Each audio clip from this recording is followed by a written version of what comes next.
Boa noite, me chamo Fábio Dias Nogueira, sou acadêmico da Faculdade ESVAP-FAESP e tive a honra de ser selecionado pela Liga LAFDPA, Liga Acadêmica de Farmacologia e Terapêutica do Delta do Parnaíba, para falar sobre um assunto interessantíssimo que seria os fármacos no pré-operatório. Essa matéria mistura o melhor dos mundos, já que a gente vai tratar um pouquinho de cirurgia, um pouquinho de anestesia e a farmacologia como um todo, tá? Então, vamos dar início, tá? Lembrando, qual a importância desse tema? Muitos dos pacientes que serão submetidos a uma cirurgia apresentam uma doença crônica e usam diversas drogas, né? A polifarmácia. E um dos mais importantes papéis do médico nessa avaliação pré-operatória é fazer as recomendações a respeito do uso ou interrupção das medicações neste período. Então, é mister fornecer um resumo das mais importantes recomendações baseadas nessas propriedades farmacológicas das drogas e no efeito da suspensão desses medicamentos, principalmente sobre a doença base, né?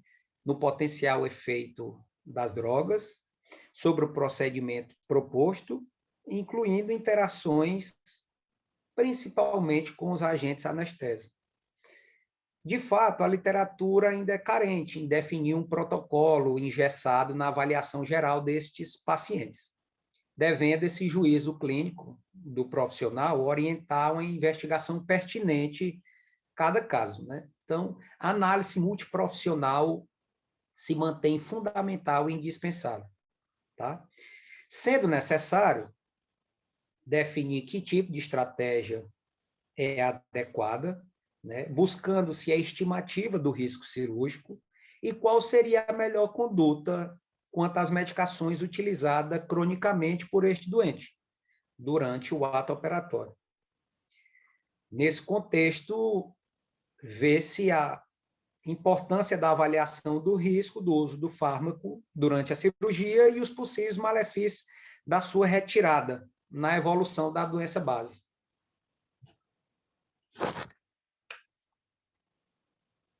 Destaca-se no slide a seguir alguns pontos cruciais e relevantes nessa avaliação, pois muitos dos pacientes que serão submetidos a uma cirurgia apresentam, como já dito anteriormente, uma doença crônica e usam diversas drogas, né? Então, é fundamental a importância as recomendações a respeito do uso ou interrupção das medicações neste período. E, para isso, deve-se elencar sempre a avaliação do risco do uso do fármaco durante a cirurgia, os possíveis malefícios da retirada do fármaco na evolução da doença base, que falaremos melhor nos slides a seguir, e é crucial uma minuciosa história farmacológica. Por quê? E aí eu quis deixar em destaque. Pois, por questões culturais, os pacientes tendem a omitir analgésicos, anti-inflamatórios, anticoncepcionais, terapias hormonais, bem como fitoterápicos e até mesmo colírios, com base de corticoide, que pode evoluir até para uma arritmia cardíaca. É muito importante, por isso, conversar com o paciente sobre todo o comprimido ingerido por ele, a frequência com que é utilizada e se está sendo utilizada nesse momento. Bom, alguns pontos cruciais que devem ser sempre observados. O fármaco interfere na hemodinâmica, na cicatrização ou coagulação e, portanto, pode prejudicar o procedimento cirúrgico. Segundo ponto, o fármaco apresenta interações medicamentosas importantes com os agentes anestésicos usuais. Terceiro, qual a importância deste fármaco no controle da doença base? E, por fim, qual seria o efeito da suspensão deste fármaco antes da cirurgia? Pois, Caso o fármaco não interfira na anestesia e nem no procedimento, ele pode ser mantido normalmente. Caso interfira, deve ser sempre avaliado o risco-benefício da sua retirada. Ainda sobre os fármacos e anestésicos, devemos destacar que o jejum não é contraindicação para a continuação dos fármacos pré-operatórios. Contudo, algumas cirurgias vão impedir totalmente a capacidade de ingestão oral. Nesse caso, pode-se optar por formulações venosas, tá? Quando possível, ou a administração enteral da droga por sondas, a exemplo da figura colacionada. Tá? Importante ainda a avaliação dos níveis séricos de algumas drogas, como a digoxina, fenitoína, carbamazepina, pois essas drogas têm intervalos terapêuticos mais estreitos e suas doses podem estar excessivas ou insuficientes, podendo alterar a resposta do ato cirúrgico, conforme eu trago no slide a seguir. Importante citar ainda que alguns fármacos não podem ser retirados abruptamente, antes dos procedimentos cirúrgicos, pelos riscos de efeito rebote, sendo os principais que eu trago as classes, como os beta-bloqueadores, tá? A exemplo do bisoprolol, a própria clonidina, que é um simpatiolítico central, apesar de estar caindo em desuso em virtude dos efeitos colaterais trazidos, e os anticonvulsivantes, a exemplo do topiramato. Bom, falando agora um pouco sobre as drogas nas doenças cardiovasculares. Os antihipertensivos devem ser mantidos, inclusive no dia da cirurgia. A classe dos diuréticos devem ser suspensas toda vez que a cirurgia envolver risco ou previsão de perda sanguínea e hipovolemia, uma vez que pode alterar a capacidade renal de concentrar a urina, prejudicando as respostas e promovendo a dita hipovolemia que foi destacada. Os beta-bloqueadores, eu trago aqui, inclusive, um mecanismo de ação, pois eles reduzem os efeitos cardiovasculares da descarga simpática da cirurgia, promovendo uma diminuição do consumo de oxigênio pelo miocárdio e, consequentemente, a chance de isquemias e arritmias. Sendo que os possíveis efeitos adversos seriam a bradicardia e a hipotensão, mas são de pequena gravidade e facilmente reversíveis. Lembrando, os beta-bloqueadores que mais causam efeitos adversos seriam os não seletivos, a exemplo do atenolol, do próprio propranolol. Mais em destaque aos beta-bloqueadores seletivos, como bisoprolol, como o próprio tartarato de metropolol, usado como antihipertensivo, succinato de metropolol, e o próprio nebivolol, diminui consideravelmente esses efeitos adversos. Lembrando que a clonidina deve ser mantida, inclusive no dia do procedimento, devido ao alto risco de efeito rebote. Lembrando que um possível benefício dessa droga no perioperatório seriam, inclusive, sua forma de administração através de aplicações transdérmicas, caso a ingestão oral seja impossível nesse momento.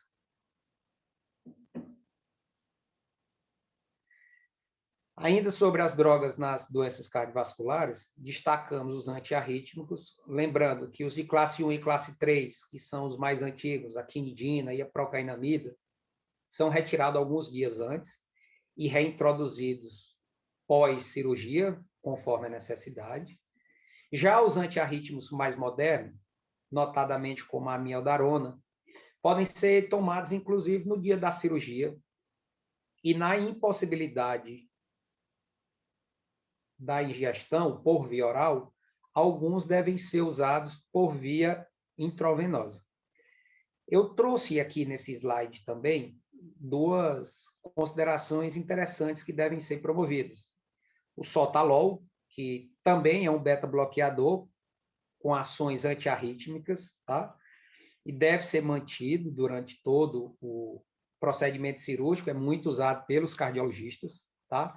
E não poderia deixar de mencionar acerca das estatinas, que devem ser mantidas, principalmente nos pacientes com alto risco cardiovascular, devendo ser suspensos todos os antilipomiantes, a exemplo do próprio ômega 3, a exemplo do próprio ácido nicotínico e dos mais modernos, inibidor de PCSK9 e a própria ezetimiba, uma vez que os estudos não garantem a segurança e eficácia dessas medicações.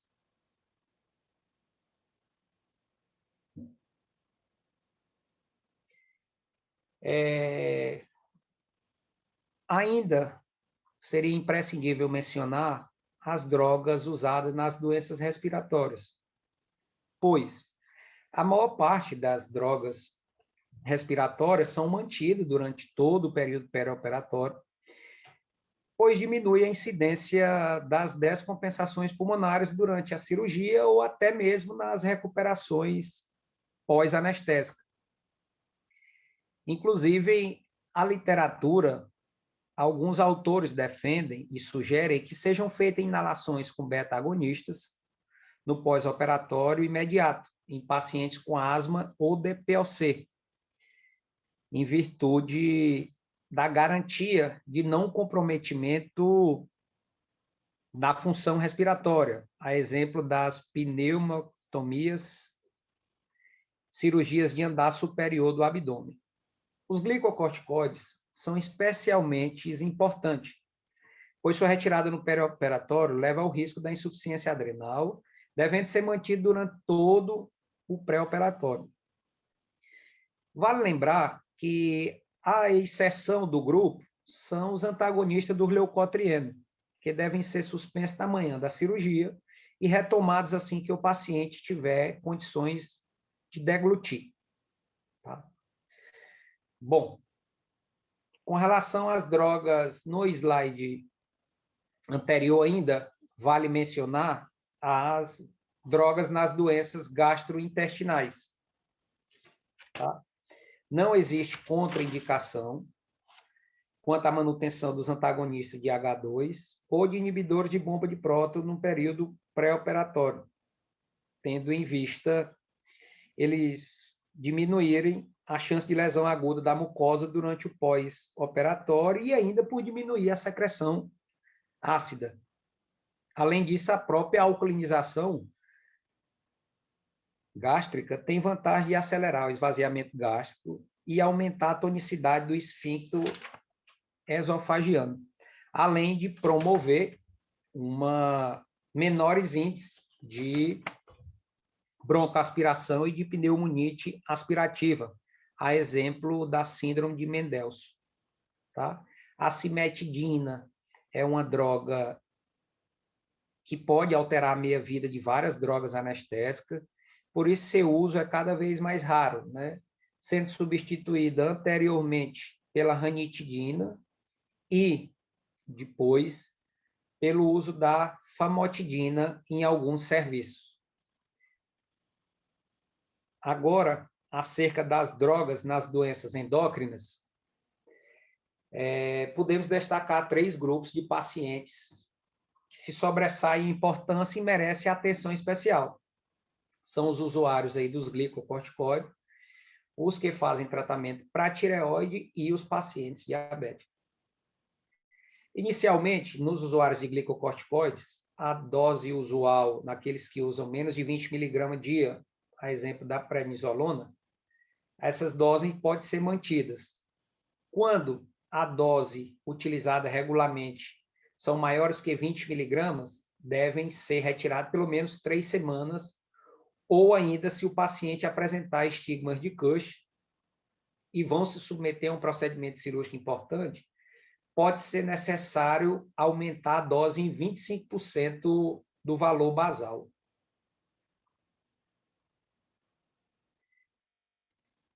Vale mencionar ainda, com relação às terapias hormonais em mulheres jovens, sem fatores de risco para o tromboembolismo e que se submeterão a procedimentos simples, sem mobilização, podem ser mantidos normalmente sua terapia.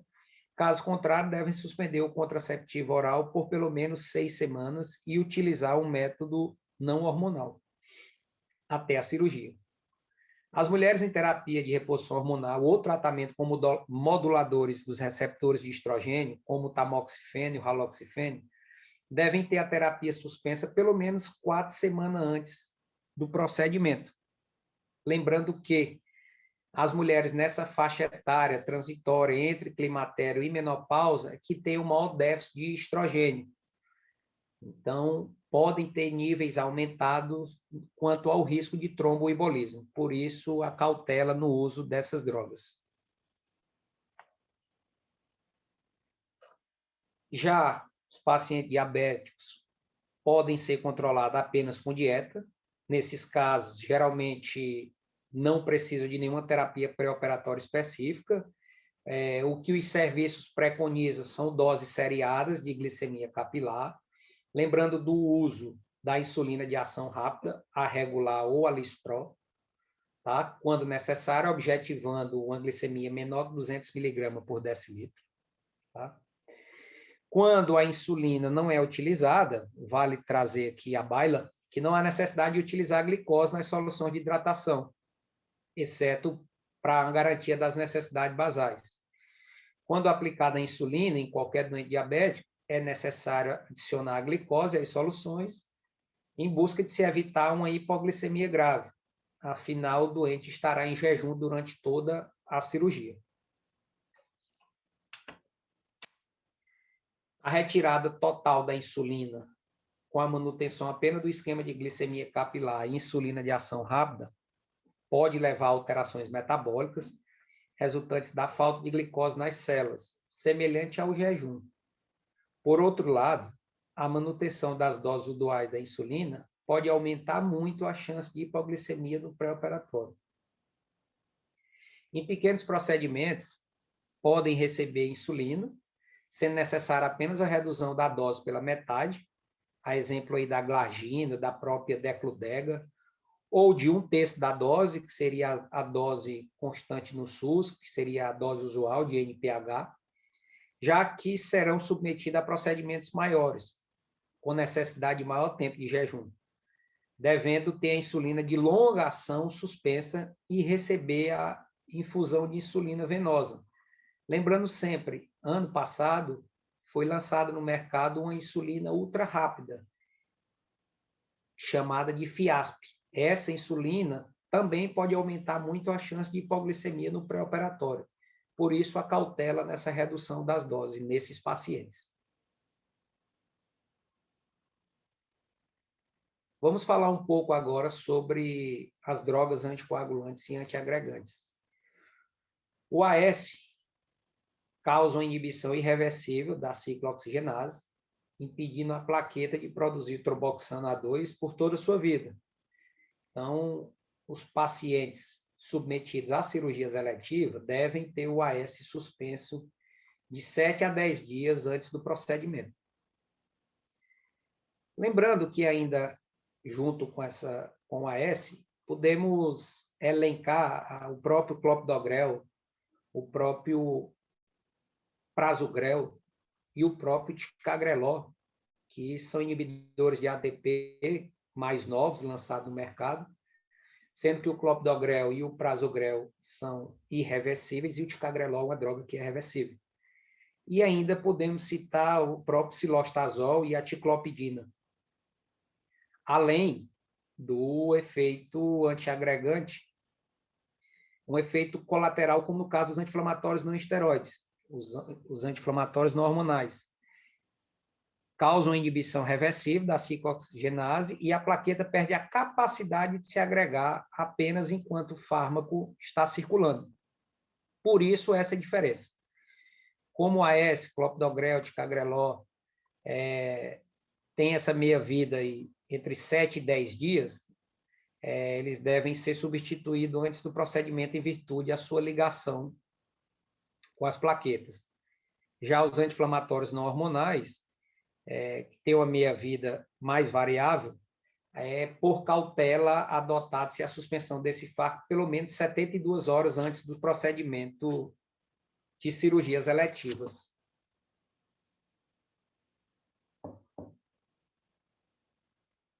Bom, falando um pouco de antibióticos e quimioterápicos, devido aí à possibilidade de surgimento de resistência com a sua retirada, os antibióticos devem ser mantidos durante todo o perioperatório. Isto ainda se aplica os antibióticos usados para infecções agudas, como para tratamentos prolongados, como antituberculosos e os próprios antirretrovirais. Nesse slide, eu trouxe 3 antibióticos bastante usados, apesar de muito nefrotóxicos, mas são de amplo espectro, como o imepenem, a vancomicina e a própria gentamicina, e em especial destaque o amembaciclib, que é usado no tratamento do câncer de mama.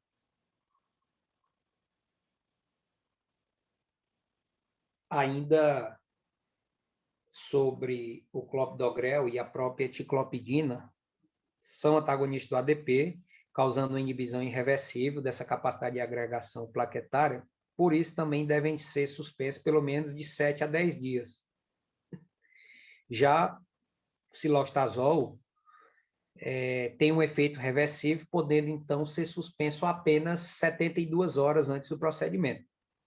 E por fim, quanto ao cumarínico, seria a heparina, por exemplo, de baixo peso molecular, a conduta aceita é suspender a droga no pré-operatório e reintroduzi-la logo que possível, tá? A exemplo do que é mais usado hoje nos serviços, até aqui em Parnaíba, que seria o Clexane, a enoxaparina, geralmente sendo dado a dose 30 mg em bolos e mantida a dose subcutânea de 1 mg de 12 em 12 horas até a alta do paciente. Bom, com relação às drogas neuropsiquiátricas, devemos destacar aí os antidepressivos e os ansiolíticos, né? São o grupo de fármacos neuropsiquiátricos mais utilizados na prática médica. Tá?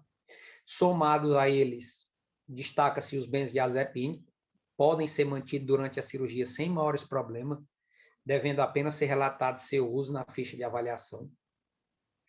E ainda os antidepressivos tricíclicos, que podem ser mantidos durante a cirurgia, principalmente nos pacientes que fazem uso crônico e em altas doses.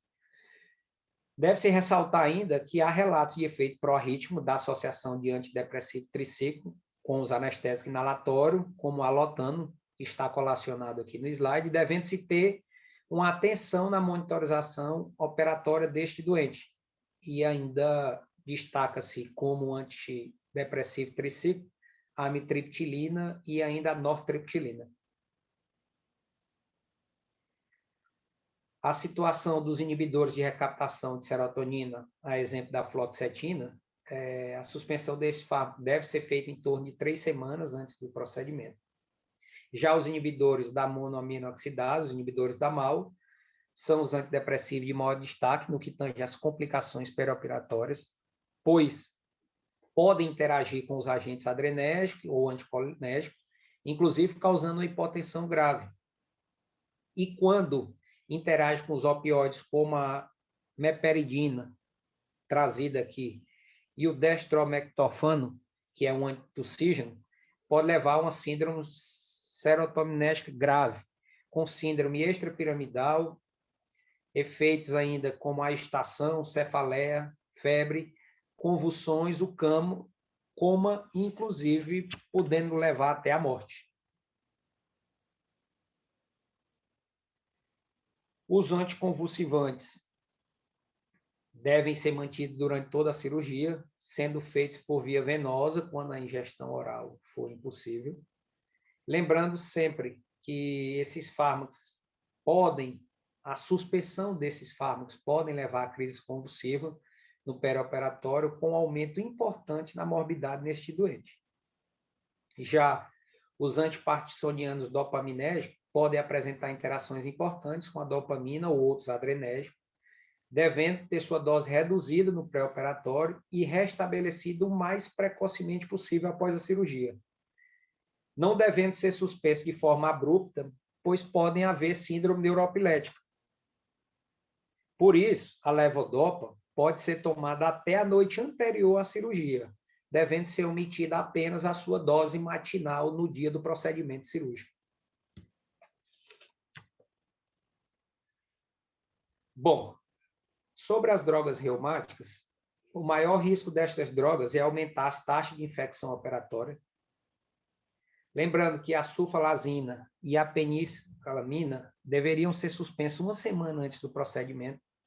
Já o metrotexato poderia ser mantido em pacientes com função renal normal, inclusive a hidroxicloroquina. As drogas usadas para tratar a gota, a exemplo do alopurinol e da própria colchicina, devem ser suspensas na manhã da cirurgia. Já as drogas utilizadas para o tratamento da osteoporose também devem ser suspensas, a exemplo do haloxifeno. Lembrando que, ainda sobre essas classes, uma medicação muito utilizada é o aledronato. Apesar de não ter interações graves com o procedimento cirúrgico anestésico, ele é de difícil manuseio no perioperatório, visto ser necessário que o paciente fique pelo menos 30 minutos em pé e tomar uma boa quantidade de água para evitar a esofagite, o que pode ser impossível durante o pré-operatório. Já com relação aos fitoterápicos, eles são fármacos vendidos aos pacientes com as promessas de serem tão eficazes quanto a alopatia e isentos de efeitos colaterais. Entretanto, isso não é verdade. Muitos destes fármacos carecem de uma comprovação científica de eficácia e podem interferir de maneira grave no pré-operatório, portanto, devem ser suspensos. E aqui eu tento escalonar um a um os mais utilizados. A efedra, ou efedrina, geralmente usada para perder peso, aumenta a energia e trata condições alérgicas de via aéreas. Pode aumentar o risco de infarto agudo do miocárdio, inclusive de AVC, devendo ser suspenso pelo menos 24 horas antes da cirurgia. Ainda citamos o garlic, tá? Que o garlic é uma composição de alho também utilizada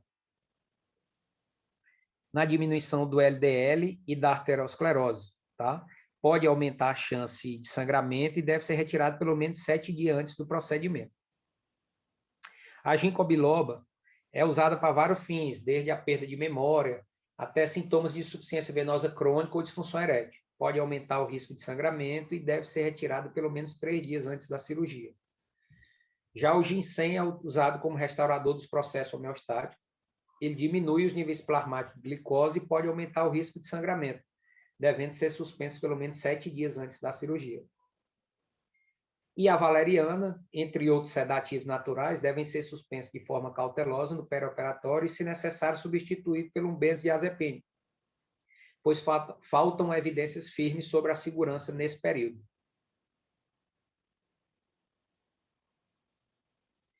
Por fim, as doenças prostáticas, os fármacos utilizados para o prostatismo, a hiperplasia benigna prostática, merecem uma atenção especial, pois o uso desses antagonistas, que são receptor alfa-1 durante a cirurgia de catarata, foi associado a complicações oculares graves, como o prolapso da íris. Então, esses fármacos devem ser descontinuados antes da cirurgia, mas o tempo de retirada deles ainda é incerto, variando de protocolo em protocolo em cada serviço. Bom, fecho aqui minha explanação trazendo 2 pontos cruciais como conclusão acerca dessa matéria. O passo mais importante é a obtenção de uma história farmacológica detalhada, procurando ativamente por fármacos frequentemente omitidos, como os fitoterápicos, e mantendo sempre uma relação estreita com a equipe cirúrgica e anestésica, bem como com os especialistas que cuidam das comorbidades do doente. Ou seja, deve ser uma avaliação global e multidisciplinar.